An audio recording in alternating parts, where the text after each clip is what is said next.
İstəmirəm deyir atam məhəlləyə çıxanda utana-utana belə məhəllədə gəlsin. Görək bunu kim deyir? Müğənni Zeynəb Həsəni açıqlaması ilə diqqət çəkib. Gənc müğənnilərdən birisidir, amma onun da belə biraz yaşı var. Təbii ki, bir verilişdə deyib, tarixin bir günü verilişində deyib, qonaq olub, orada Zeynəbin geyimindən söz açılıb. Tolikdəki maşallah bilirsiniz də, belə deyir sözü. Tərbiyəmi, əxlaqımı özümə görə qoruyuram. İstəsəm açıq-saçıq geyinə bilərəm, səhnədəyəm, cavan qızam.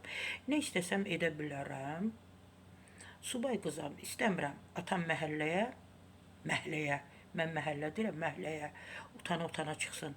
Həyatımı atam üçün yaşayıram.